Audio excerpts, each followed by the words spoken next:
नमस्कार। आज हम एक खास अदालती मामले पर गहरी नजर डालेंगे। जी। मामला है विशाल वर्मा बनाम भारत संघ और अन्य, और ये जुड़ा है वर्क्स कॉन्ट्रैक्ट पर जीएसटी की दर से। हाँ, ये काफी दिलचस्प केस है। हमारे पास जम्मू और कश्मीर हाई कोर्ट का एक आदेश है और हम कोशिश करेंगे कि इसके जो मुख्य बिंदु हैं और जो फैसला है उसे आसान शब्दों में समझें। बिल्कुल, चलिए शुरू करते हैं। तो सबसे पहले ये समझ लेते हैं कि इस मामले में कौन कौन शामिल था। याचिकाकर्ता जिन्होंने केस फाइल किया वो थे विशाल वर्मा, जी।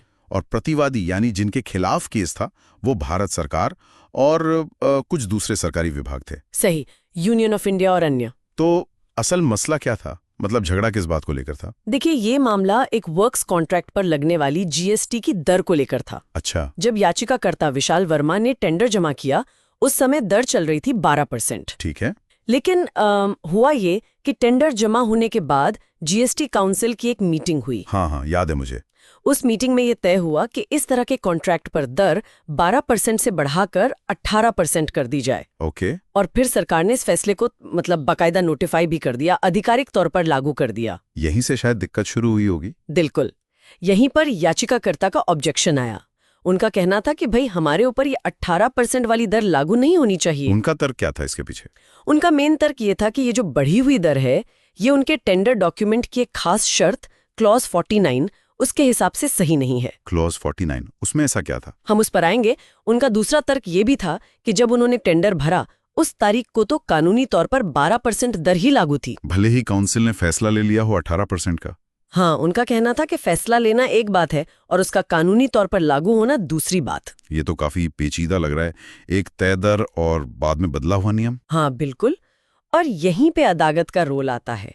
और ये जानना बड़ा दिलचस्प है कि हाईकोर्ट ने क्या किया। क्या किया कोर्ट ने? देखिए, कोर्ट ने विशाल वर्मा की जो पहली याचिका थी, रिट याचिका, उसे खारिज कर दिया। ओह। और इतना ही नहीं, जब उन्होंने बाद में एक समीक्षा याचिका डाली, कोर्ट से कहा कि आप अपने फैसले पर फिर से विचार करें, तो कोर्ट ने उसे भी खारिज कर दिया। यानी कोर्ट अपने पहले वाले फैसले पर अड़ी रही। जी हाँ, बिल्कुल। तो कोर्ट ने फैसला क्यों दिया, क्या कारण बताए? कोर्ट का तर्क कुछ मुख्य बातों पर आधारित था। पहला, उन्होंने टेंडर डॉक्यूमेंट को देखा। उसमें साफ साफ लिखा था कि जो टेंडर की कीमत बताई जा रही है, उसमें सारे टैक्स शामिल हैं। अच्छा, ये तो स्टैंडर्ड होता है अक्सर। हाँ, लेकिन दूसरी और शायद सबसे अहम बात थी वो क्लॉज 49, जिसका जिक्र याचिकाकर्ता ने भी किया था। हाँ, क्लॉज 49, उसमें क्या था? उस क्लॉज में बहुत स्पष्ट रूप से लिखा था कि टैक्स की वही दर मानी जाएगी जो टेंडर जमा करने की आखिरी तारीख को लागू होगी। ओह, आखिरी तारीख, ये महत्वपूर्ण है। बहुत ज्यादा। अब देखिए, जिस दिन टेंडर जमा करने की आखिरी तारीख थी, उस दिन क्या स्थिति थी? क्या थी? जीएसटी काउंसिल 18% का फैसला ले चुकी थी, ये सच है। हाँ। लेकिन सरकार ने उस फैसले को अभी तक आधिकारिक तौर पर नोटिफाई नहीं किया था। वो सरकारी गजट में प्रकाशित नहीं हुआ था। अच्छा, तो कानूनी तौर पर वो लागू नहीं हुआ था उस दिन। एग्जैक्टली। कानून की नजर में जब तक अधिसूचना जारी नहीं होती, तब तक वो बदलाव प्रभावी नहीं माना जाता। तो उस आखिरी तारीख को लीगली 12% वाली दर ही लागू थी। तो याचिकाकर्ता का तर्क तो सही था इस हिसाब से, फिर कोर्ट ने खारिज क्यों किया? यहाँ कुछ कंफ्यूजन है। नहीं, देखिए, याचिकाकर्ता का तर्क था कि 18% नहीं लगना चाहिए, क्योंकि टेंडर की आखिरी तारीख को 12% लागू था। कोर्ट ने भी माना कि हाँ, आखिरी तारीख को 12% ही लागू था। तो फिर तारीख वाला रेट लगेगा, और आखिरी तारीख वाला रेट 12% था, इसलिए कॉन्ट्रैक्ट के हिसाब से 12% ही लगना चाहिए था। पर याचिकाकर्ता शायद बाद में 18% लगने से बचना चाह रहे थे, जो अधिसूचना के बाद लागू हुआ। कोर्ट ने शायद ये देखा कि समीक्षा याचिका में कोई नया तथ्य या कानूनी बिंदु नहीं उठाया गया, या पिछली सुनवाई के फैसले में कोई स्पष्ट त्रुटि नहीं दिखाई गई। अच्छा, कोर्ट ने कॉन्ट्रैक्ट की शर्त और आखिरी तारीख के नियम को ही आधार माना। बिल्कुल। कोर्ट ने ये भी पॉइंट आउट किया कि समीक्षा याचिका में याचिकाकर्ता कोई ऐसा नया सबूत या कोई ऐसी साफ गलती नहीं बता पाए पिछले फैसले में, जिसके आधार पर कोर्ट अपना फैसला बदलती। समझ गया। तो अब अगर हम थोड़ा बड़ा सोचें, तो इस पूरे मामले का, इस फैसले का दूसरे बिजनेस वालों पर, टैक्स पेयर्स पर क्या असर पड़ सकता है? इससे क्या सीखने को मिलता है? हाँ, ये बहुत जरूरी सवाल है।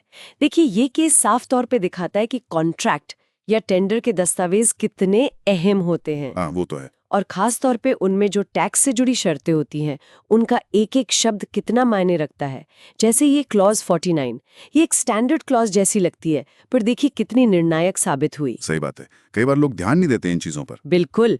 दूसरी बड़ी बात ये निकल कर आती है कि टैक्स रेट में बदलाव के लिए सिर्फ काउंसिल का फैसला या सरकार की घोषणा ही काफी नहीं है। कानूनी तौर पर उसकी जो औपचारिक अधिसूचना की तारीख होती है, वही असली तारीख मानी जाती है। यानी official notification date is the key. Exactly.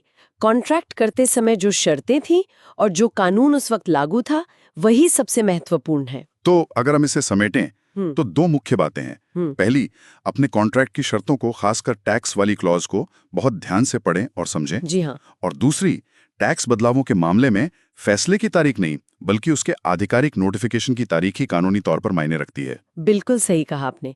और यहीं से एक सोचने वाला सवाल भी उठता है। क्या? कि इस फैसले को देखते हुए भविष्य में बिजनेस अपने कॉन्ट्रैक्ट्स को कैसे और बेहतर बना सकते हैं, खास तौर पर ऐसी सिचुएशन से निपटने के लिए जहां टैक्स रेट का फैसला तो हो गया हो लेकिन वो नोटिफाई ना हुआ हो। क्या कॉन्ट्रैक्ट में इसके लिए कोई खास क्लॉज डाली जा सकती है? ये वाकई सोचने वाली बात है।